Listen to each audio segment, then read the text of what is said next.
What's up gamers, DreamcastGuy here, reviewing today Hitman. In the last few years, a lot of major series have been getting rebooted. Classics like Tomb Raider and Mortal Kombat have found new life with fresh developers, and now it's time for Agent 47 to get reworked as well. The story in this game is a bit strange because many of the plot points of the episode are set 20 years apart. Oh, and in case you didn't know, Hitman's gonna be episodic from now on. This seems to be Square Enix's grand new idea for 2016. For this initial pack, you get 3 maps to play on. A fancy party boat, a secret military base in Cuba, and the main mission which takes place during a massive fashion show in Paris. Each of these can be played in any way you want. While you do have a primary target that needs to be eliminated, how you do this is totally up to you. If this is your first time trying a Hitman title, these large, intricate levels may seem a bit overwhelming. Thankfully, they've introduced a rather cool new feature that lets you stumble upon clues that can lead you to the most efficient kill. Essentially, what this does is it lets you listen in on nearby characters' conversations, and if you catch a piece of vital information about your mission, it'll mark it on your map. These can be small details like a door that was left unlocked, or a guard who likes to nap, or something more important like a possible gas leak on a 3rd floor balcony that could easily explode. You can use these tips to craft the perfect assassination, to find a way to make people dead and escape completely undetected and collect the biggest paycheck possible. Theoretically, you could just go in guns blazing, though I wouldn't recommend it. Agent 47 has very little health. A few shots is all it takes to get a game over. To avoid dying, it's best to stick to the shadows, steal a clever disguise, and always try and stay one step ahead of those around you. This stealth gameplay is great, but it's also not for everyone. Having good patience is key. More than once, I found myself having to sit in a dark room waiting for a soldier to safely walk past, or moving slowly through a crowded room to learn the patterns of my foe. Everything is about seeing that perfect moment to strike and taking advantage of it. This pacing builds a wonderful sense of tension because even one small error can completely blow the mission. With objectives this hard to accomplish, it genuinely feels awesome to flawlessly beat a level, especially when you start trying out the extra challenges. Once you've completed a mission, you can go back through it again in the other 2 modes. In Escalation, players are assigned tough, special targets to eliminate, and often we're even given specific ways that they need to be killed. Each time you beat it, additional twists are added. These can be things like more people searching for you, cameras in different locations, or maybe just a few additional locked doors to try and trap you during your escape. The other mode is online contracts. This lets you make your own custom missions in a very unique way. By wandering the map, you can pick out someone you want dead, mark them as your official target, and kill them. The method you use to take them out will now become a mission that others can play. It's an interesting system that lets you build your own impossible assignment, and it tests you to think of every option in every encounter. Overall, I really enjoyed this game, but it does have 2 major problems. The first is this whole ridiculous episodic business. The story we get in part 1 of this game is pretty much non-existent. We learn a bit about the world and the characters in it, and then it just ends. It honestly feels like this is a full game that was pointlessly chopped up, and now they're selling the pizza to us one slice at a time. My other big issue is that the AI doesn't quite make sense. Sometimes I'll be creeping down a hallway and every guard in the entire building will suddenly try and kill me, while other times I can walk straight up to somebody with a gun pointed at their face and they just don't even seem to notice. The inconsistency of their behavior makes planning out your next move a bit sloppy because you truly have no idea how people are going to behave once the bodies start hitting the floor. Okay, so we've heard some good and some bad, but let's head over to the ratings board and put a big number on it.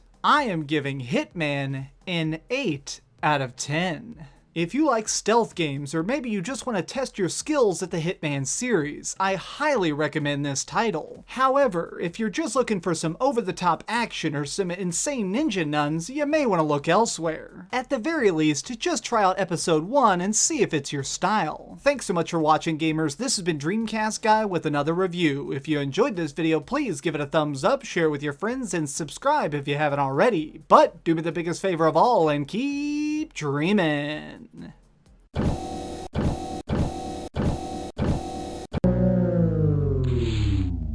Thanks so much for watching. If you like this video, maybe check out my last video. Please subscribe, and if you want, share this somewhere with your friends.